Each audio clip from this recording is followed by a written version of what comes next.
Hey everyone, welcome to a video on the absolute value and absolute value functions. It is my goal with this to make sure that the concept of what the absolute value is clear, as well as how to graph absolute value functions. Now, I've already started with a few things, but before we actually go into what this means, the absolute value actually looks like two vertical lines. So this would be denoted as the absolute value. This is kind of how we symbolize that. And usually there's something in between these vertical lines, and that's what I'm taking the absolute value of. So for example, this represents here the absolute value of x. Now what the absolute value is formally kind of known as an operator, and that's just a fancy word for it does something to a number. We've seen these before. For example, the square root acted like this. The square root does something to whatever is underneath the square root, similar to how the absolute value does something to what is in between the symbols. What it does is it basically just asks what's the number and ignore the sign. Okay, so when we have a number inside of these two vertical lines, it's saying what is that number, and don't worry about the positive or negative sign of the number, because it doesn't matter, just tell me what the number is. So for example, we could have the absolute value of 3. And this can get kind of tricky when we write it, so I always like to shade these in and make them taller than the number itself. That way, I realize I'm not dealing with 131, I'm dealing with the absolute value of 3. So, what is the absolute value of 3? Well, what is the number? It's 3. Stop worrying about the sign. Another example could be the absolute value of negative 3. What is the absolute value of negative 3? Well, it's 3. Stop worrying about the sign. It doesn't matter if it's positive or negative inside. The absolute value will always return a positive number. That's kind of what the absolute value does. I've heard it described as distance from 0. So both negative 3 and positive 3 are 3 steps away from 0. So let's take a look at the absolute value of 4, subtract the absolute value of negative 7. And this is what I'm talking about when it comes to trying to make these taller than the number itself or boldened so that you don't confuse yourself or get mistaken for what expression you're trying to evaluate here, because it could be easily looked at as 141 subtract 1 subtract 71, but we have to just realize what we're working with here. So we have the absolute value of 4 subtract the absolute value of negative 7. So what would that be equal to? Well, the absolute value of 4 is 4. And the absolute value of negative 7 is just 7. So what is 4 subtract 7? Well, this is negative 3. So this is kind of how we evaluate an absolute value expression. We'll do one more example here. So 5 subtract 3, absolute value of 2 subtract 7.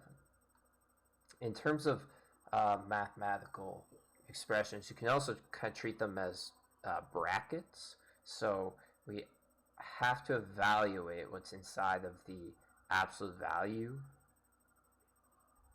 before we do anything else. And this would kind of be read as 3 multiplied by whatever the absolute value of 2 subtract 7 is.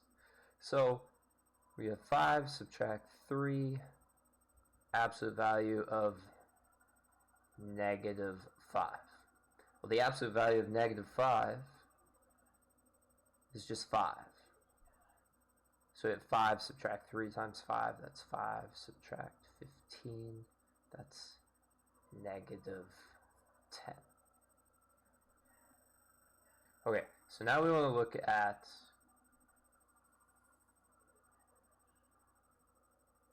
absolute value functions. Our first example for functions will be y is equal to the absolute value of x. And when we look at functions, we actually want to graph. Okay, so we're taking the absolute value of x. So actually, in order to do this, it's nice to know what x kind of normally looks like. 2 hells, I believe. Okay, so normally,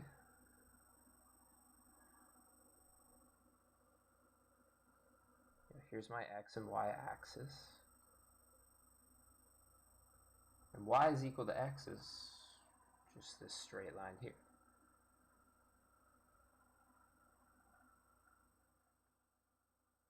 And it may also be useful to have a very brief table of values. You guys can see that. Okay.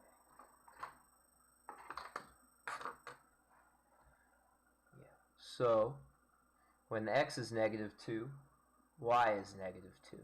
When x is negative 1, y is negative 1. When x is 0, y is 0. When x is 1, y is 1. When x is 2, y is 2, because y is equal to x. They're the same. And we get the straight line. Okay, so therefore, how does y is equal to the absolute value of x work? Okay, so we can do this in a couple of ways. Let's just begin with that table of values. Kind of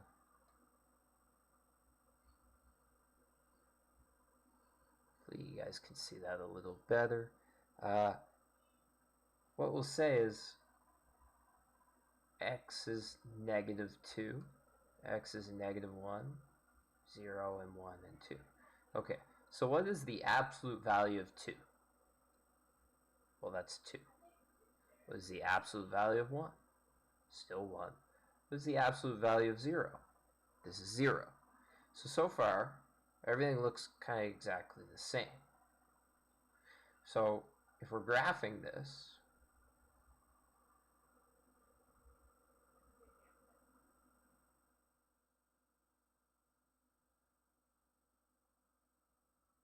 we have this. Okay, what is the absolute value of negative 1? Well, that's 1. What is the absolute value of negative 2? Well, that's also 2. So there's a lot of symmetry here, and it turns out that this portion of the graph here that was in the negative region of y, you have positive region of y, negative region of y. Well, here with the absolute value, I'm never going to be able to take the absolute value of something and get a negative number. So y will never be negative. We'll never have a portion of the graph down here that's negative. So our function looks like this. Or at least that's what it should look like.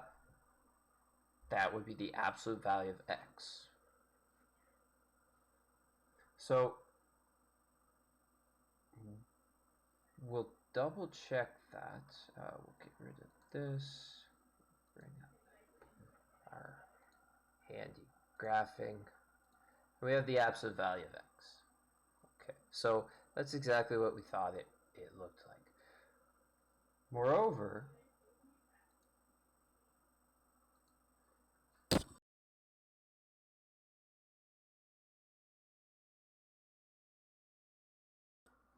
the idea of a piecewise function. And this is kind of a new terminology that describes our absolute value functions. So piecewise functions are kind of this idea of two or more uh, functions that are stitched together is how I think of them. So a piecewise function is one thing that is kind of like an amalgamation of two or more other functions that are different from each other.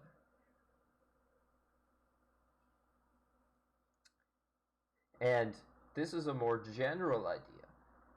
Our absolute value function, or our absolute value of x specifically, is an example of a piecewise function. So within this graph that we have here, there's actually, we can think of it as two separate graphs, two separate functions that are stitched together into one. And we can refer to that as the absolute value function, and this is more formally the definition of a piecewise function. So what are these two separate functions? So I'd like to present to you the idea that the absolute value of x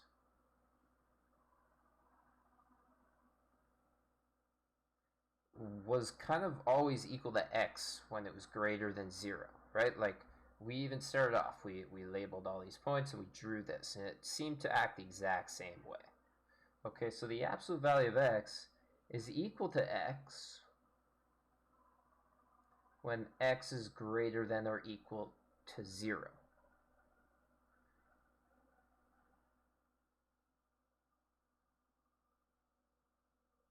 The other function, you may recognize it, but that's actually just negative x when x is less than 0. Let's take a look at that on our graphing software here. Okay, so we have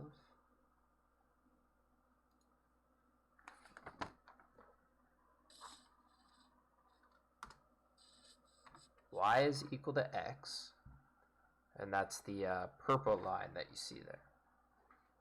So our absolute value function is equal to that, greater than 0. When x is greater than 0, and x is 2, 4, 6, all the way through, it's the purple line.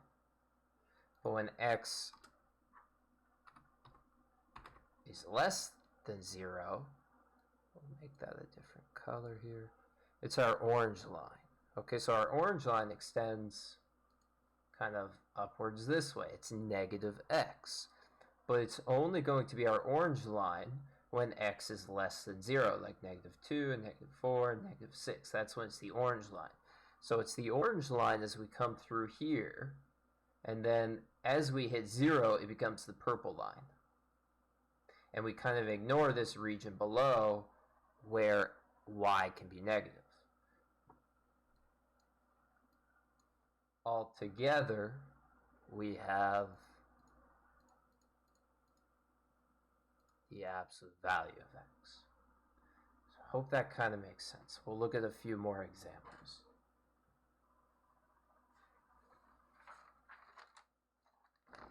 One of the first ones we'll look at is the absolute value of x plus 4. I actually got that here. And I want to do the same concept of looking at x plus 4 and also negative x plus 4. This is kind of how I think about the absolute value. So let's just kind of write down these key ideas. So our second example, y is equal to the absolute value of x plus 4. And this is going to be equal to the piecewise function of x plus 4 at some point. Now, I hesitate to put when x is greater than or equal to 0. That was for our last function. It may be different here. But it's also going to be equal to negative x plus 4. So the way I think about the absolute value is that it's x plus 4. It's the thing inside the absolute value symbol for a certain interval, and then it's negative the thing inside for the other interval, if that makes sense. So now we kind of have to figure out, well, what is that interval? So let's pull up the graph of x plus 4. Okay, so here's our graph of x plus 4. Well, the interval actually has to do with when this graph is negative. So if we look at x plus 4, it's positive here. It's still positive in terms of y. When we hit this point here, it starts to go into the negative regions of y. And that's not going to be allowed for the absolute value. And so when does something go from being positive in the y to being negative in the y? Well, that's at the x-intercepts. So the actual kind of restriction that we're looking for in the piecewise function, the domain restrictions, actually has everything to do with the x-intercepts. So I'm going to state that our function will be x plus 4 for x greater than or equal to negative 4, because that would be the x-intercept. Then the function will be negative x plus 4 for all x values less than negative 4. Let's see what that looks like. Okay, so we have x plus 4, and then to the left of negative 4, for all the x values here, we're not going to have this part of the curve, but we're actually going to have this here. And so altogether, this is our absolute value function, the black curve here, ignoring the negative parts of the respective two piecewise functions. So the absolute value of x plus 4 looks like so.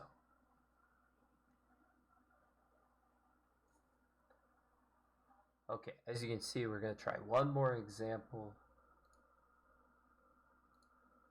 So, example 3, we have f of x is equal to x squared minus 9, the absolute value of this, and we're going to start to take a look at the things we need to.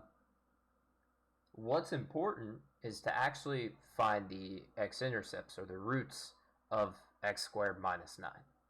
So, like all quadratics, the very common, sometimes frustrating theme is that we have to actually be able to factor them. So we have a difference of squares, x plus 3, x minus 3. So our x-intercepts, our x is equal to positive and negative 3. Let's actually take the graph of x squared minus 9. What does that look like? Well, a rough sketch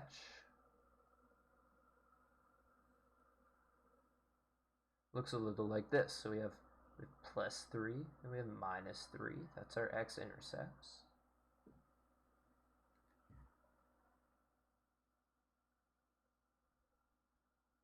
And what's the y-intercept? That's going to kind of allow me to sketch this. It's negative 9.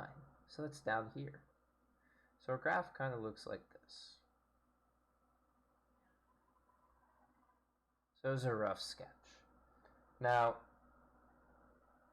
it would seem useful to graph negative of this, because that's kind of how I'm thinking about absolute values. So we're also, let's be sure to label some points here.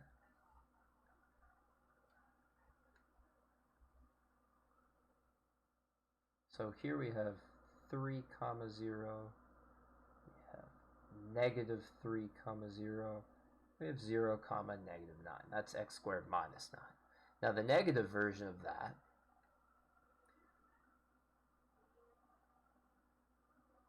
that's going to have the same x-intercepts, negative 3 and positive 3.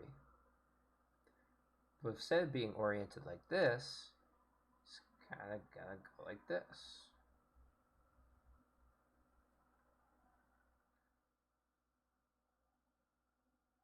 Where the y-intercept will be 0, 9. Okay, so what our absolute value is going to do is it's going to be the following piecewise function.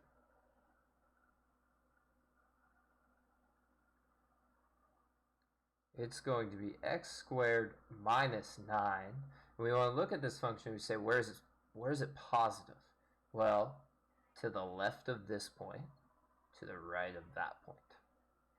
So the way we write that is x is going to be less than or equal to -3.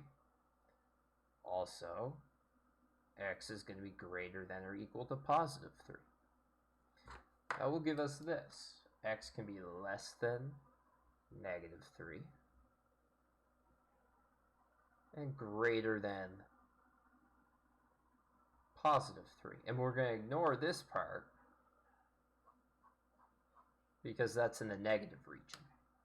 And similarly over here, we're going to ignore to the left here, to the right there, and we're going to simply have this portion of the graph here.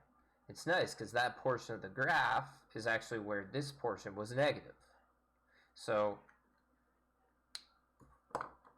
we have the negative version of x squared minus 9 when x is greater than -3 but less than +3.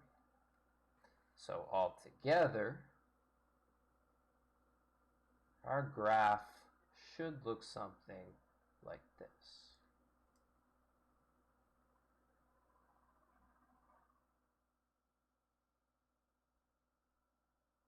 Here's -3, here's +3.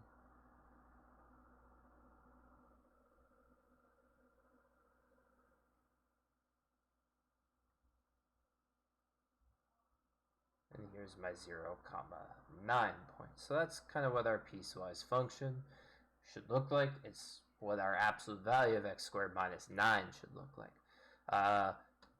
We'll bring it up on the graphing calculator. The one thing I'll note is that our piecewise functions aren't so smooth at the x-intercepts. They're actually really sharp turns. So that should be the one big difference between our sketch and what we graph here. So here's x squared minus 9 for reference. Here's the negative version of that. The absolute value is going to be both of these things put together, ignoring the negative regions of each. And like I said, at the intercepts, it's actually very sharp turnarounds. So there's our absolute value of x squared minus 9. That should be everything you need to understand the concept of absolute value and also get started on graphing some absolute value functions.